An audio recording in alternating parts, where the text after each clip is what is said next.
sa lahat? Ay, parang mahina po talaga, ano, wala pang nag-greet, no? Nagsikain po ba kayo? Ayan. Good morning po sa bawat isa. Greet niyo po yung katabi niyo ng good morning. Charito morning. Good morning po. Ayan, nitian niyo po nasa likod niyo. Okay po. Sa ngayon po ang ating pastor ay nasa important ano tawag ko? MOA. Seminar. Ayan, important seminar po. So, kaya po wala po siya and ang ating iba din po mga kasama ngayon na Labugin family ay may emergency po no? Kaya sila ay nagpunta sa Isabela. Okay po. Ganun pa man, tayo ay tuloy na tuloy pa rin sa ating pag-aaral ng salita ng Diyos. Excited na po ba kayo? Ayan, para mahina po talaga yung amen, no? Excited na po ba tayo matuto ng salita ng Diyos? Amen! Amen! Ayan. I pray na ang araw na to talagang ibigay natin ang attention natin sa Panginoon, no? Allowing Him to speak to us. And we know that the Lord loves us. Yun po yung importante. Kaya talagang binibigay ng kanyang salita upang ma-enjoy natin at matutunan natin. Okay po? We also want to welcome po ang ating District 1 Overseer, si Pastor Jerica. Ayan po, palakpakan po natin ang Panginoon. Nag-visit po tayo ni Pastor for today. Thank you so much po. Ayan. Recently po, meron tayong mga alam niyo yun, yung sa news po, napakarami po mga balita. No? Sino po dito ang nanonood pa rin ng balita? Meron po bang nanonood ng balita sa inyo? Okay po. Sa balita po, kahapon din na-share ko din po ito while we are having our training po ng mga teachers for tinatawag namin orientation and upskilling ng campus ministers po. No? Na-share ko po doon na buwan pa lang ng June, opening pa lang po ng school year, napakarami na pong mga balita. Sa totoo lang po, overwhelming yung listahan ng mga student-related na mga accidents po or incidents in the Philippines. Habang tiniprepare po yung slides natin, ano po yung mga nakikita niyo po sa ating news? Merong shooting, may patayan, tama po. Meron pong mga saksakan, paano kaya na buslit po, no? Yung kutsilyo may barilan. Meron din pong mga accident sa team building, di ba po? Mga college naman po yun. Pero it's really somehow alarming po to hear those news po ng sunod-sunod. Doon po sa mga news na naririnig natin, napakarami din po mga opinion. Di ba po? Yung mga opinion po ng mga tao na, kasi yung mga parents naging pabaya. Tapos, o kaya yung sisi po ay yung school kasi yung mga teacher nagbi-meeting kasi dapat di yan nagbi-meeting. Di ba po? O kaya, yung guard hindi kasi na-check thoroughly yung mga bag ng mga bata, hindi na-inspect. As far as, yung kasi, mga politician kasi, sila yung may kasalanan. Tapos po, meron din mga post po na, yung presidente kasi, di ba po? Ang dami pong blame game na nangyayari po, no? Ang dami pong mga nagsisisihan. At sinasabing, ito yung dapat, or ito kasi yung dapat gawin. Meron din pong mga balita na dapat papasukin ang campus ministry sa mga campuses. Praise God po, no? Nagawin yung mga posts ngayon kasi it opens a door for us, no? To go inside the campuses. Pero, ang dami pong mga balita, ang dami pong mga pagsisisihan, marami din pong mga suggestions or opinions, di ba po? Pero, walang accountability. Okay po. Walang accountability. Sino ba yung nag-step forward and say, we have failed this generation? Sino po yung nag-own up dun sa mga pangyayari. Di ba po? Sige po, okay po yung slides natin. Yan. So, segue lang po yun para po sa ating topic for today. Humans have the tendency to shift the blame to others. Okay po? Bilang tao, I know, tayong lahat, nakaranas na po tayo ng ganito, na we tend to shift the blame to others. Pero yung term po na ating pag-aaralan ngayon, topical po ang ating method of teaching po ngayon, na ang term na to ay accountability. Sa kanina ko pong na-share, di ba, ang question is, sino ba yung nag-step forward to say that, to admit and take responsibility dun sa mga nangyayari ngayon sa ating mga schools? Meron po ba? Ganon din po sa atin. Segue po to our own spiritual growth. There are a lot of times na dinidepend natin sa iba yung ating spiritual growth.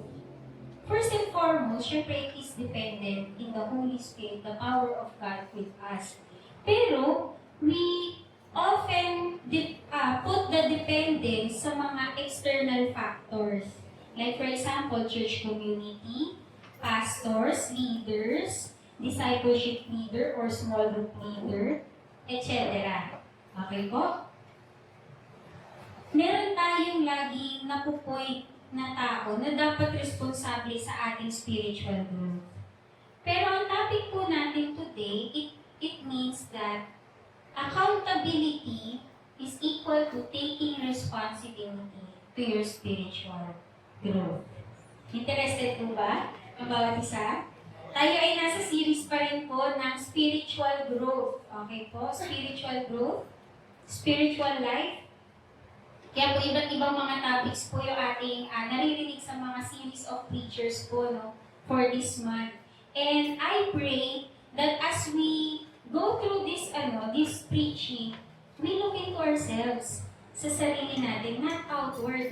We reflect and allow the Holy Spirit to speak to us in ways that we can't even imagine. Kaya niya tayong kausapin, baguhin, at i-point to us where we can grow.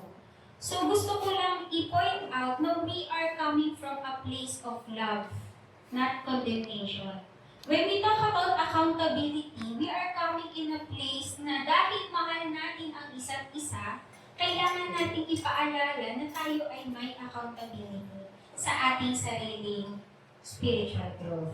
Okay po? We are not here to point fingers and condemn. Diba po? Yun po yung maganda sa ating church family, we wanna take accountability, take responsibility. Okay po? So pray po tayo na mabilis lang po para sa ating pag-aaral ng salita ng Diyos. Let's pray.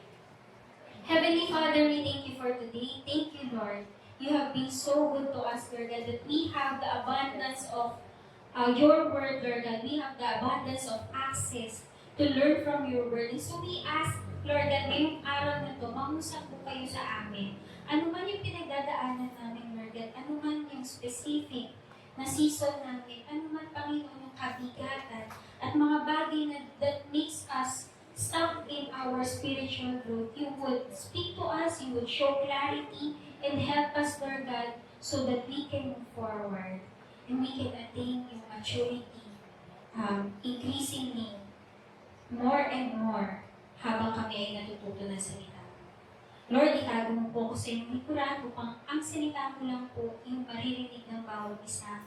Kayo po, Panginoon, ang may power to transform. And so, Lord, we pray, Holy Spirit, have your way, speak to us, minister to us, Lord, and transform us through the power of your word. Thank you, God. In Jesus' name we pray. Amen. Palakpakan po natin ang Panginoon. Okay po. So, accountability.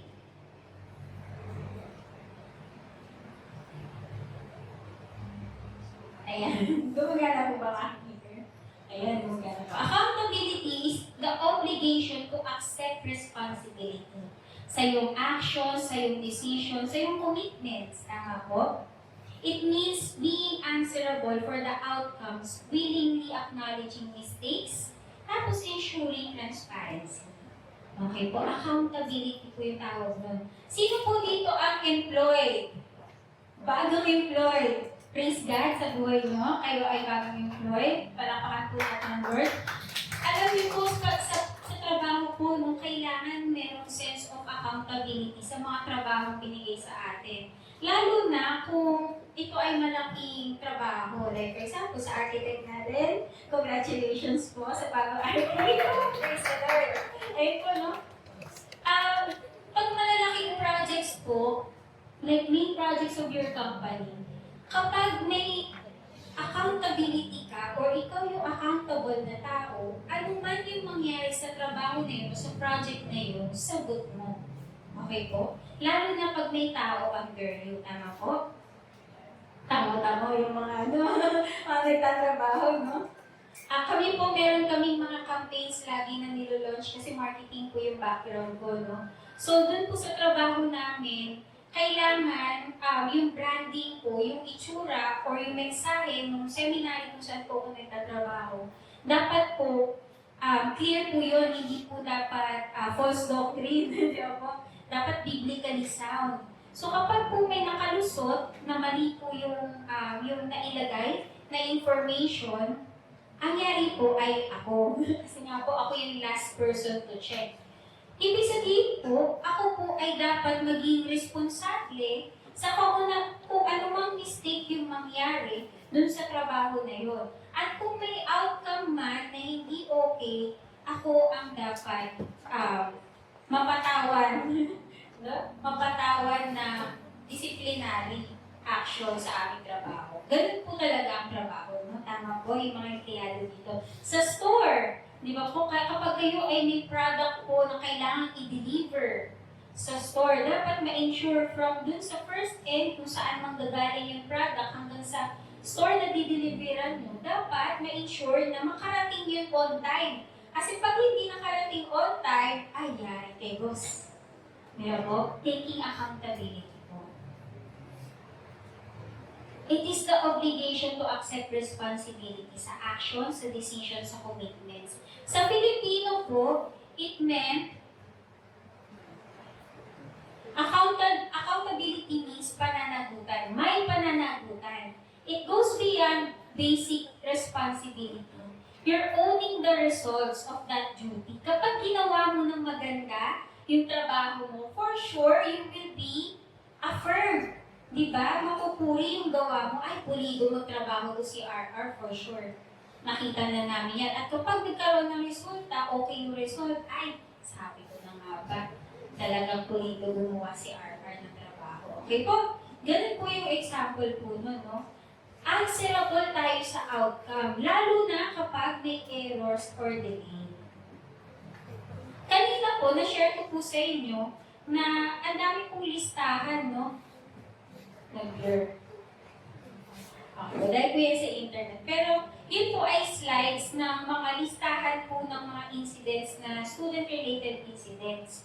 And we know na sa social media ngayon, ang dami na pong blame game nga po. No? Binigay ko po yung context kanina na yung blame game na yun is they want to point fingers kung sino ba talaga may kasalanan, kung bakit nagkaroon ng mass shooting, ng saksakan, di ba? Bakit nagkaroon ng mga pag-uusap sa messenger kung paano nila ipaplano yung pamamaril. Di ba po? Napakarami po. June pa lang po yan, ha? 4 hanggang 19. Next slide po, ganun din. 19 to 23. Imagine po buong month ng June. Sunod-sunod po yung mga student-related incidents. But at the same time po, kahapon din po ay shinare ko din po sa aming training na it takes a village to raise a child. Di ba po? If we are going to take accountability po na lahat tayo ay somehow nagkulang sa ating pagpapalaki ng mga kabataan ngayon, malalaman natin na hindi lang po school yung nagkulang, no?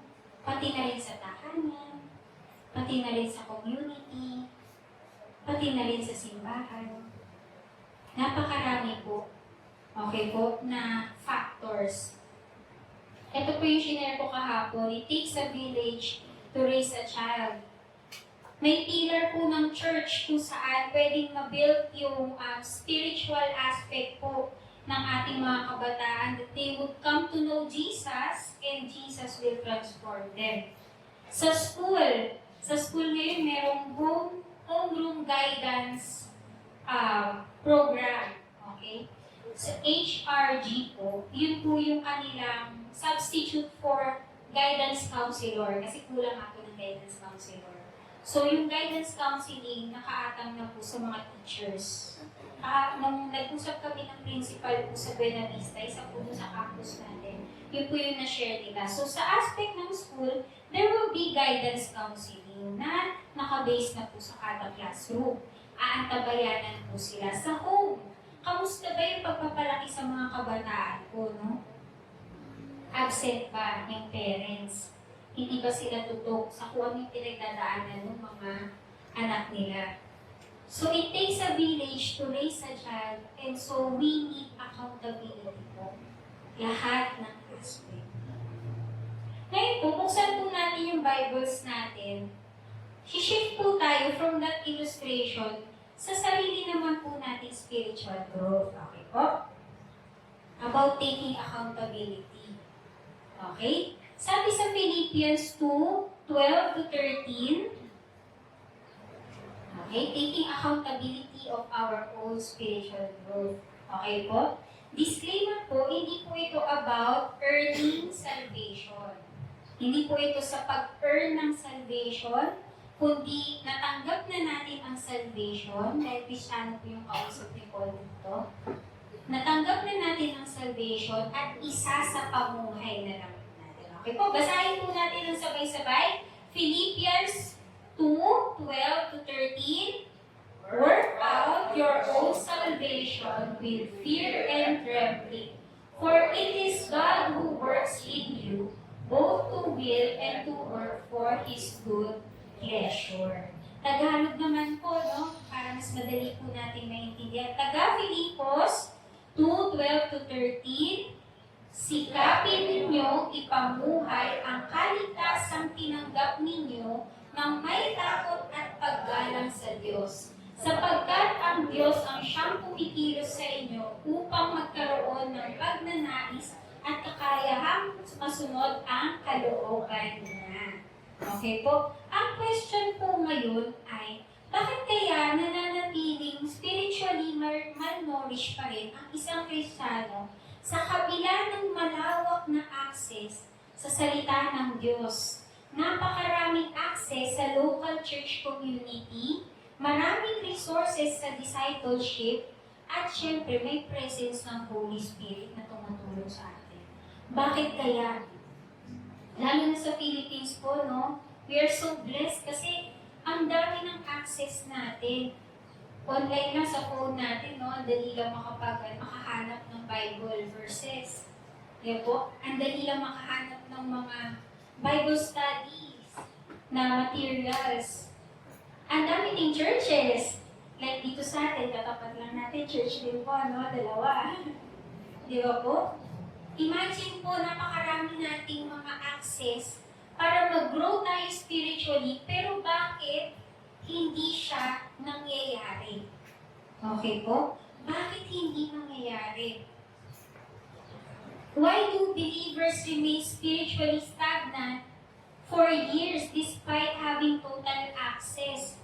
Sa ibang mga restricted nations po, tulad po ng China, ng iba pa pong mga Muslim countries, restricted po at kumbaga, ini-smuggle pa po nila yung Bible, no?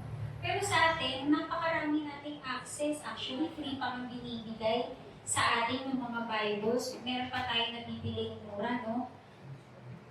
Yung kanina ko din po sinabi, may churches, a lot of local churches around us. Discipleship and fellowshipping with fellow Christians, napakarami. Kaya po, ang dami po nating access. Pero ang issue ay, hindi sa kakulangan ng access. Okay po? Kundi sa kakulangan ng accountability sa sarili nating growth. What are we doing with the salvation that we have received from from God. Paano natin sinasapamuhay yung bago nating buhay with Him, yung buhay na relasyon natin sa Kanya, pinapabayaan lang ba natin na kumbaga sa puno, hindi na natin dinidiligan? Di ba po?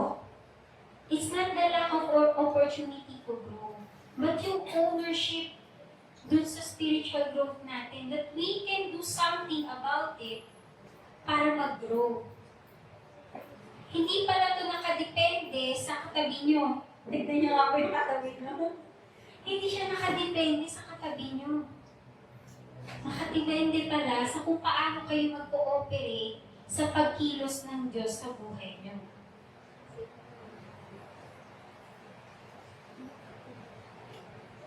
Ang tension dito ay God wants us to look inside our hearts today, not putting the blame sa ating paligid. Ay, kasi sa church na to, kulang ng ganito, kulang ng ganyan. Ay, hindi kasi kami natututukan ni small group leader ko. Ay, hindi kasi kami napapansin ng pastor namin. Hindi outward, kundi inward. Ano ba yung ginagawa natin sa opportunity na meron tayo, na binigay na sa atin, na yung maraming opportunity for growth, ano yung ginagawa natin from the inside? God wants us to look inwardly and reflect. Ano ba yung pinagkakaabalahan natin? Nakakadagdag ba to para lumago tayo? Ano ba yung pinaprioritize natin? Ano ba, nasaan ba yung puso natin? Ginagamit ba natin ang lahat ng pagkakataon na available to us para ma-maximize yung growth na pwede natin makamtan? So today, tingnan niyo yung katabi niyo at sabihin niyo, hindi na ako mag-blame. Yeah po, hindi na ako mag-blame. I take ownership. I take ownership sa spiritual growth. Imagine po, no, kung ang church natin, sabay-sabay po na nag-grow, dahil nag-take ownership tayo sa spiritual growth natin. Imagine kung ano pa yung magagawa natin, no, para sa glory ni God. Ano pa yung ma-achieve? Ano pa yung ma-accomplish natin to bring the good news to the lost, broken, and hurting? Alam niyo po ba, sa Bible, merong recorded na pinakamatandang tugon or answer or response ng tao sa kasalanan. At hindi to yung pagsisisi. Okay? Kundi paninisi. Di ba po? Paninisi po. Ayan. May illustration po dito. Saan po kaya yung na yan? Pangyayari na yan? Sa Garden of Eden. Sa Garden of Eden po, mula sa scene doon, humans have learned to deflect. Ano yung sagot ni Adam? Sino sinisi niya? Yung babaeng dinala nyo. Okay, sa akin, di ba po? Hindi lang si Eve, pati si God. Sinisi po, no? Nung time, dineflect ni Adam. Hindi siya take accountability. Tumuturo tayo, tulad niya, tumuturo tayo papalabas kahit tayo ay tinuturuan ng Diyos na tumingin inside our hearts sa kung anong tunay na laman ng ating puso. Kaya ngayon po, meron tayong 4 points that we can take from this topic of accountability. I pray that you would take notes. Picturean niyo po, okay lang po. I-meditate po natin to para talagang malamdam natin kung ano yung tinuturo ng Diyos sa atin. Okay po? Let's examine 4 points about accountability today. Ayan, excited na ba kayo? Ayan po, basahin po muna natin to, overview ng ating pag-aaralan po. Number 1, how immature believers share responsibility. Yun po ay Genesis 3.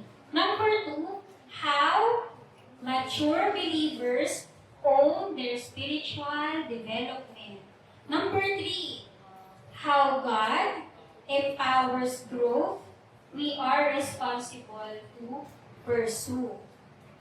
Number 4, how we will one day give an account for our growth. Okay? We will give an account in the judgment day. Okay po? So, doon po muna tayo sa number 1. Ayan. Number 1, immature believers shift responsibility. I'd like to present na tayong lahat ay naging immature at some point. Okay? Wala pong exempted. Kahit po ako. Okay po? Kahit po naging leader na, dumating sa punto na immature po tayo. Okay po? We've started from step 1. Di ba po? Naging baby Christian din po tayo at some point. No? Pero ang tanong ay kung nanatili tayong baby Christian.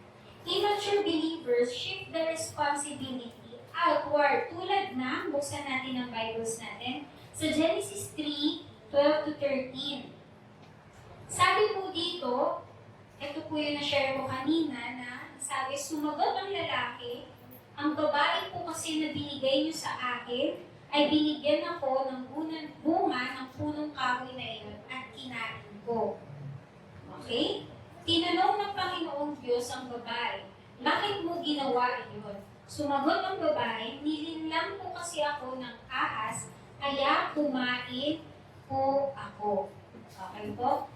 Yung shifting po, sino po yung unang person na tinanong ni God? Lalaki. Ano pong pangalan niya? Adam. Adam. Okay. Or Adan sa Tagalog po. No? Si Adan tinanong ng Diyos. At sino po yung pinoint niya? Kanino niya shinif yung responsibility? Eva. Kay Eva. Okay. Ang pagkakasabi niya pa ay yung babae po na binigay niyo sa akin. Okay? Sa babae at kay God. Okay po? Tinanong naman ni God si Eve, kanino na shinif yung responsibility po?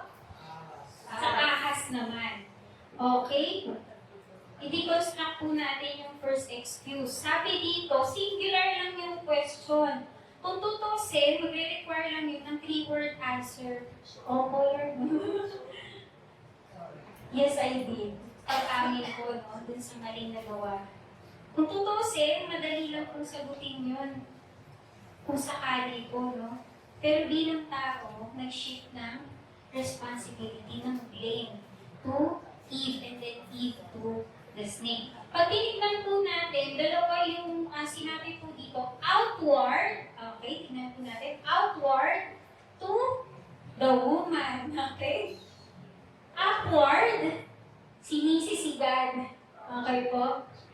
Sounds familiar po, no? Sometimes we also blame God sa mga nangyayari sa buhay natin. And then sa pagiging stuck natin sa spiritual growth. Meaning, pinaliit din nila yung kasalanan na nagawa nila. Hindi nila inadmit na nag-disobey sila. Kinain po yung bunga. Parang gano'n lang, no? Pinaliit po. Dito po sa pag-deconstruct ng first excuse po, makikita natin na talagang shinif yung blame. And that still happens today. Kapag hindi po tayo aware, we still commit that same mistake of blaming others and blaming God for our lack of spiritual growth. Imagine po natin ngayon. Okay? Ito po yung example. Okay, modern. Architecture of blame po. No? My church isn't feeding me. Blaming the leadership. My schedule is too demanding. Para sa mga nagtatrabaho, di ba? Totoo po yan. Blaming circumstances. Nobody ever discipled me properly. Blaming history.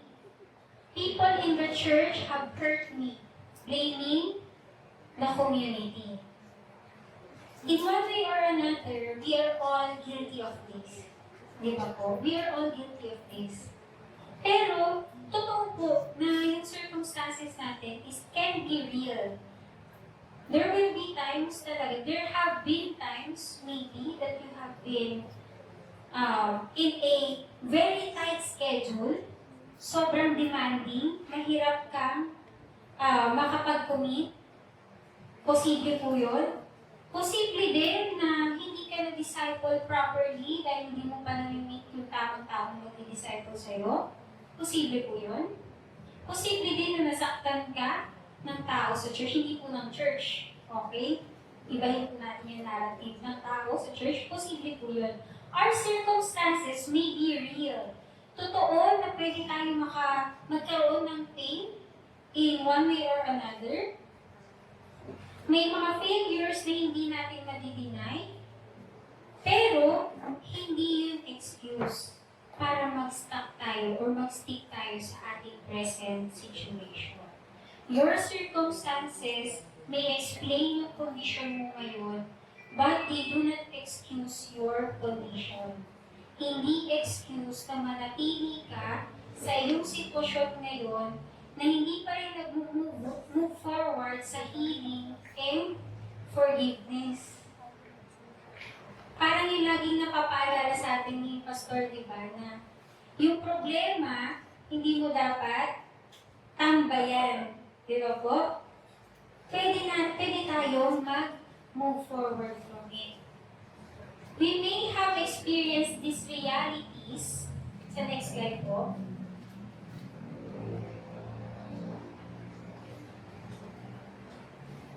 But none of this should be an excuse for us to stay stuck and avoid growth. Kailangan natin maging accountable. It is not a license to blame others when we can heal and move forward from it through the help of God. Emphasize po through the help of God. Okay po? We can move forward. Okay po? Point number 2. Okay, bago tayo mag-point number 2, ano po ulit yung una? Immature believers shift responsibility. Okay. Number 2, mature believers own their spiritual development. Okay po? Ulitin po natin, mas malakas po. Mature believers own their spiritual development.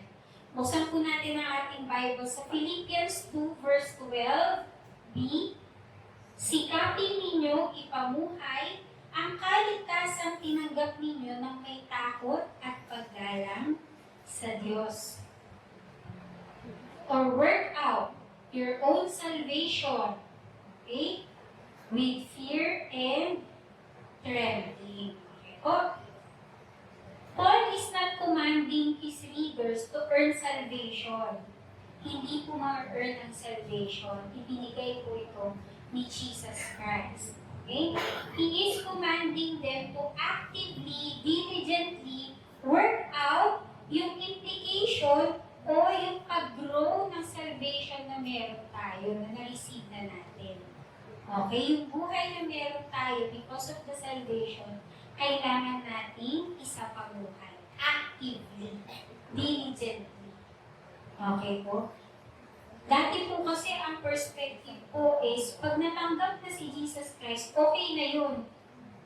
Siya na ang Savior ng buhay.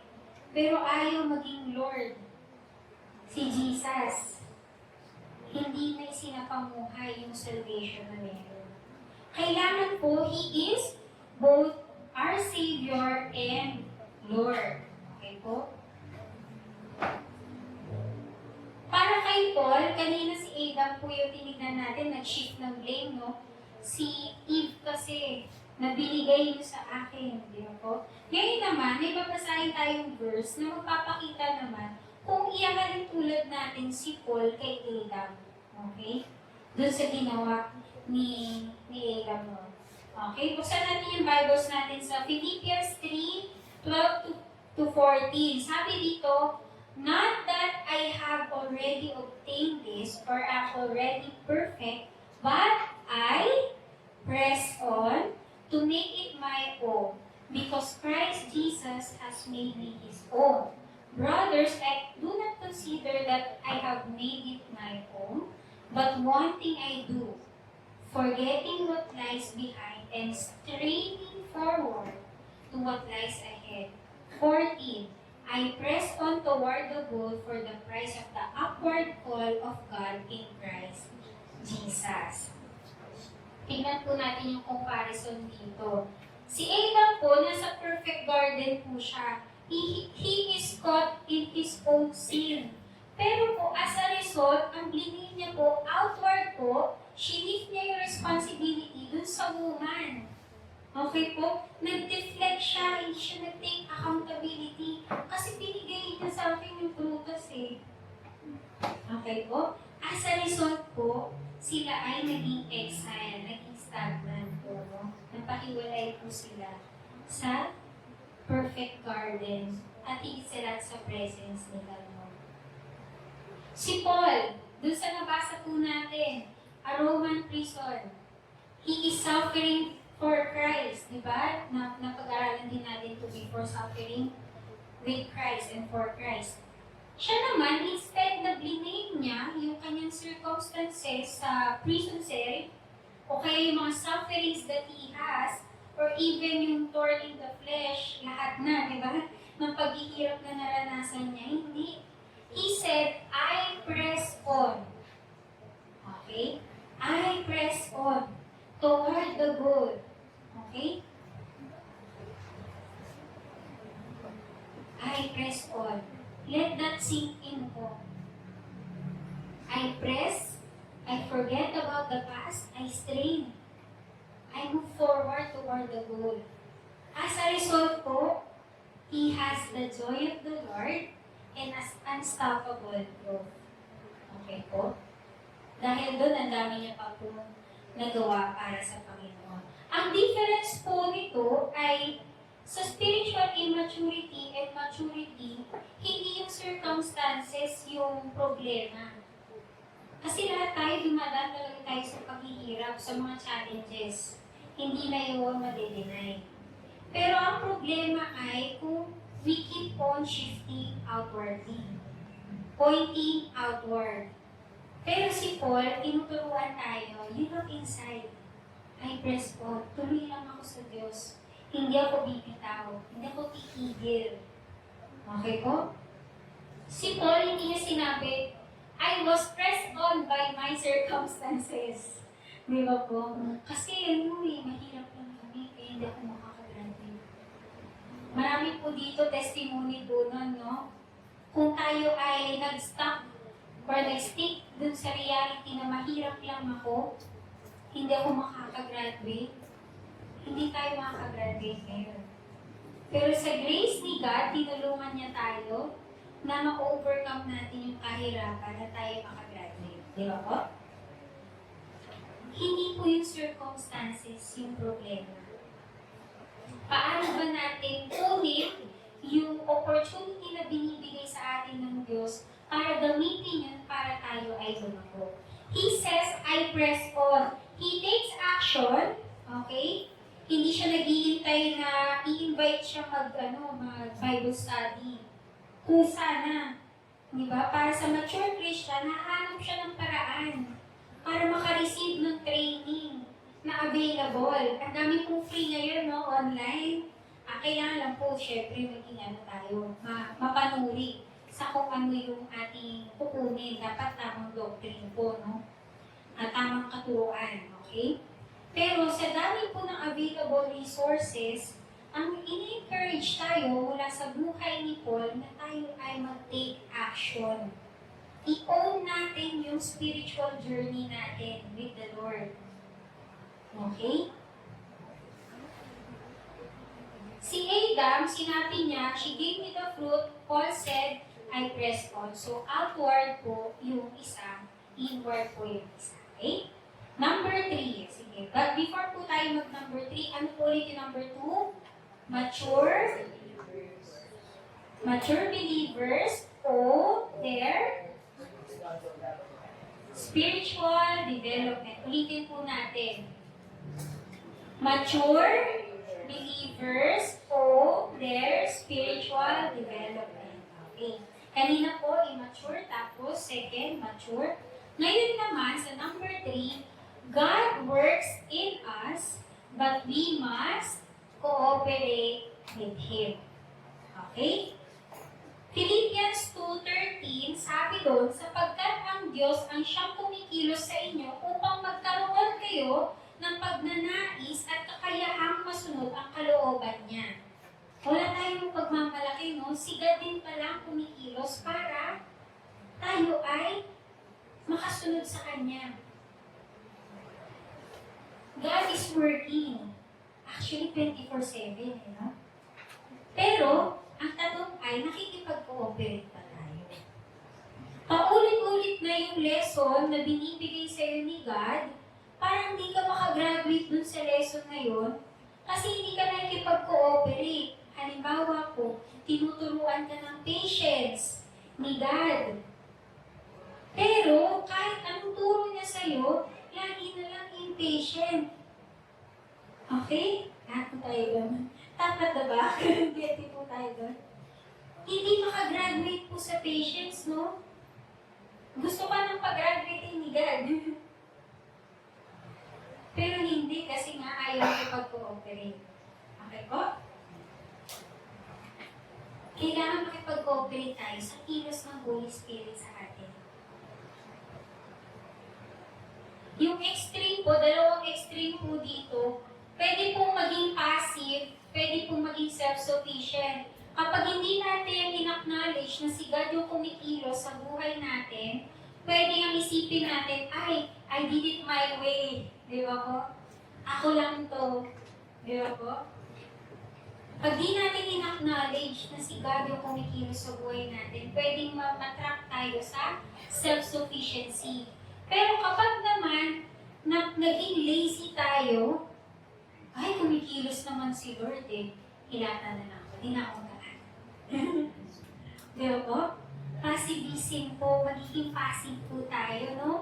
I don't need to do anything. I let go and let God. Pero di nag-aaral ng Word of God. Hindi na nagpipray. Hindi na umaten ng church. Hindi na nagpapadisciple. Kailangan po, we are right in the middle. The Lord is working in us. Tuloy-tuloy, hindi nagsasawa si God, pero dapat tayo ay nakikipag-cooperate sa Kanya. Okay, we are in a partnership, a living relationship with Him. Parang po sa puno, pag nagtatanim po, no? Ayan. Sa human responsibility po, pag nagtanim, nakita na po ba kayo ng nagtatanim ng palay? Ngayon po, ang dami po talagang ginagawa dun, no? Siyempre, kailangan yung faithful farmer, plow niya yung lupa, prepare niya yung lupa, magtatanim siya, tatanggalin niya pa yung mga weeds, yung ligaw na damo, mag-work siya diligently kahit mainit, lagay ng palay, magdidilig, okay po? He works diligently. Pero, on the other hand, di lang po yung lalago on its own. Kailangan po, merong engineer na photosynthesis. Sino po yan? Si God, okay? Hindi po natin maano yun, hindi po natin may engineer yun, no? Si God yung kumikilos para lumago yung mga itinanim. Si God yung nagpo-produce ng actual growth, okay? Yung init ng araw nang gagaling sa Kanya. Kahit yung ulan. Okay? God produces the actual growth. So, kailangan po sa buhay natin, gawin natin yung makakaya natin para makipag-cooperate sa ating Panginoon kung paano tinutulungan niya tayo na mag-grow through the available resources na meron tayo. Okay? Ang tanong, nagsispend ba tayo ng time, intentional time, with Him to pursue our spiritual growth? Para sa mga nag-gym, sino po dito ang nag-gym o kaya sa bahay nag-gym? Minsan narinig kami, meron nag-ano sa likod, mga nag-gym. Mga gym buff, di ba po? Pag may gusto po sila na muscle na in-workout, at gustong lumaki yung katawan, mag-shed ng fats, ginagawa po nila yung training. Di ba po? Kailangan po, i-train natin yung sarili natin. Okay po? I-train natin yung sarili natin. Gawin natin yung action. Diba? So, number 3 po yun, no? Lastly po, ang number 4, we will give an account for our growth. Ano ba yung ginawa natin sa buhay natin habang nandito tayo sa lupa? Pinabayaan ba natin? Hindi ba natin tinutukan yung ating spiritual growth? Ginamit ba natin lahat ng pagkakataon para makapag-reach out sa iba? Sabi sa Romans 14:12, kaya nga, ang bawat isa sa atin ay magbibigay sulit sa Diyos patungkol sa ating sarili. Okay po? Tayo bilang Kristiyano, bilang may buhay na relasyon sa Panginoong Yesus, tayo ay haharap sa dulo, sa judgment seat of Christ. Okay po? Di ba po yung white throne ay para sa mga unbelievers po, no? Tapos judgment seat, yung tinuro sa atin ni Pastor, ay tayo ay haharap sa Diyos para sa lahat ng mga ginawa natin habang tayo ay nandito sa lupa. Okay, dadaan sa refining fire, no? Yung lahat ng ginawa natin at matutupok ba ito o maglalabas ng isang napakagandang bunga. There will come a day when every excuse will dissolve in the presence of an all-knowing God. Lahat ng mga ginawa nating excuse habang nandito tayo sa lupa, lahat ng iyon one day wala na. Wala na tayo opportunity na i-blame yung iba. Haharap kasi tayo sa Diyos, sa Panginoon, at tatanungin niya anong ginawa mo sa buhay na meron ka. Anong ginawa mo sa mensahe na meron ka? Anong ginawa mo sa salvation na meron ka? We will all give an account to God. I-notice niyo po yung yung sinabi ni Paul sa language niya. Not, I will give an account for my pastor's faithfulness. Okay po? Hindi din po, I will give an account for my parents' failures.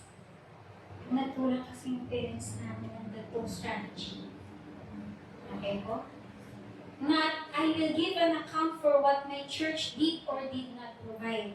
Hindi po yun yung language ni Paul. Ang language na po ay tayo ay haharap. Magbibigay sulit sa Diyos patungkol sa ating sarili. So, questions to ponder on, patapos na po tayo. Life application na po tayo, no? 3 important questions to think of. Number 1, what did you do with the word I gave you? Or what did we do with the word that God has given us? We have learned so much po sa tagal nating nakikinig ng salita ng Diyos. Nagkaroon ba tayo ng opportunity na mabahagi ito sa mga mahal natin sa buhay? O yung mga taong na i-encounter natin? Or simply, have we prayed and introduced Jesus to them? Anong ginawa natin? Question number 2 is, what did you do with the Spirit I placed within you? The Holy Spirit is in us. Ngayon, nakikinig ba tayo sa counsel ng Holy Spirit sa atin? O hindi pa rin, ako masusunod, ayoko mga Holy Spirit, kahit tinakonvict ka na, nasunod ka na sa calling mo. Sunod ka na, punta ka na dito sa lugar na to, para mag-grow ka. Attend ka na nitong event na to. May tuturo ko sa'yo doon. Ano po? What did you do? Nakinig ka ba sa conviction ng Holy Spirit, sa counsel niya, sa leading niya sa buhay mo, o ikaw pa rin yung nasusunod? Question 3, what did you do with the grace I poured out upon you? Napakalawak ng grace na binigay niya sa atin. I-withhold ba natin to pagdating sa pakikitungo natin sa kapwa natin? O tayo yung nagiging way para ma-experience nila yung grace ni God? Simple questions, pero po, it shifts yung responsibility sa right place po sa atin. Ano ba yung ginawa natin? Nag-take responsibility ba tayo dito? Spiritual Growth begins when blame ends. When we stop pointing at other people for our spiritual growth. When we begin to take responsibility. Excuses keeps us where we are. Yung mga excuse po natin, ay ayokong mag-commit dyan kasi busy ako. Yun pala, kailangan lang mag-make time. Okay po? Kailangan lang mag-alat ng konting oras, no? Excuses keeps us stuck. Pero yung accountability po, or taking responsibility, moves us forward with Christ. Yung pala, hinihintay ka lang ni Lord na mag-yes sa Kanya, mag-yes sa calling niya, mag-yes sa panawagan niya sa'yo, and then, He will just pour out His provision, all of what you need so that you can accomplish what He has called you for. Okay po? So again, lingunin niyo po yung katabi niyo, sabihin niyo, we will take accountability. Okay. Please let go, no? Life application po tayo as we end with these 2 slides po. Okay po. Paano natin ma-apply? Number 1, I will avoid blaming others. I-avoid na po natin yung pag-blame sa iba. Number 2, I will own up to my spiritual growth. Number 3, I will respond to cooperate with God's work in my life. And number 4, I will always remember that there is judgment day before God. When we know that one day we will take account of what we have done here on earth, i-maximize natin every opportunity that we have so that we will grow, we will be able to serve, and we will be able to do what He has called us for. Okay po, para sa big idea po natin, basahin natin ng sabay-sabay. 1, 2, 3, go! Through God's grace, I can choose to end the blame game and take accountability of my spiritual growth. Tayo po tayong lahat, basahin po natin one last time. Tayo po tayo. One last time ulit, basahin po natin. 1, 2, 3, go! Through God's grace, I can choose to end the blame game and take accountability of my spiritual growth. Palakpakan po natin ang ating Panginoon. Tunay na siya ang ating Diyos na tutulong sa atin upang magawa natin ang kanyang kalooban. Let's pray po. Heavenly Father, we thank you for today. Thank you, Lord, for giving us a fresh perspective, God. Lord, sa narinig namin today, we want everything to sink in, Lord God, not just in our heads, hindi lang po sa isip namin, kundi sa puso at sa aming gawa. Mangusap ka, Panginoon, sa bawat isa sa amin. Tulungan niyo po kami, Lord God, na maalis kami sa pagiging stuck namin pagdating sa aming spiritual growth. Lord, we admit that we have been so lax, Lord God, lenient, and sometimes lazy pagdating sa pag-aaral ng iyong salita, pagdating sa pagsusumikap na mag-grow kami spiritually. But God, today, we take accountability, God. We take accountability. And we ask for your help, God. Would you give us clarity? Point us sa right na direksyon, Lord God. Para po matanggap namin ang tunay na paglago through your word, Lord God. That we will get every opportunity na meron kami.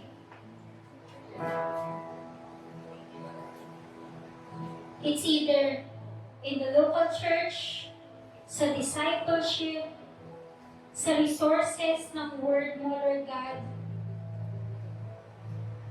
Ano man yung Panginoon, we wanna maximize. We wanna maximize every opportunity we have. So Lord, we ask that you will speak to us continuously. Help us, Lord God, as we take accountability, Lord God, i-lead mo kami, na mag-grow kami, Lord God, more maturely, Lord God. We wanna stop pointing our fingers to each one. We wanna stop blaming each other. But Lord, this time around, we take responsibility. Kami po yung naging problema noon sa sarili namin buhay. Pero ngayon, Panginoon, makikipag-cooperate kami sa iyo. We will follow you. We will walk daily with you. We will obey you. And we will step into that calling that you have given us. Regardless kung sa church man yun o sa iba. We will just follow you, God. We're done, Lord God, sa pagiging baby Christian. Ayaw na po namin ma-stop doon. Gusto na po namin mag-grow as a church and individually. And so, Lord, we commit this entire church community, each one of us, we commit them to you, Lord God. We ask that, Lord, starting from this day on, Lord God, we will see that growth. We will see the fruit, Lord God, of our diligence and your work inside of us. Externally, Lord God, we will see that it will bear fruit with the way we serve you, with the way we relate with one another, love on each other. It will bear fruit with the way we bring your gospel, Lord God, to the lost, broken, and hurting. And it will bear fruit with our intimacy with you. Thank you, God.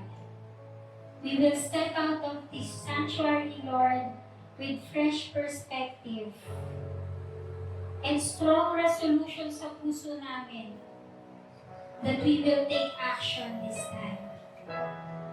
Thank you kasi kasama ka namin lagi, Holy Spirit. Kayo po yung gagawin sa amin. And that we will get to enjoy our relationship, our daily walk with you. Thank you, God, for everything. Thank you for this time that we have worshiped. We have heard your word.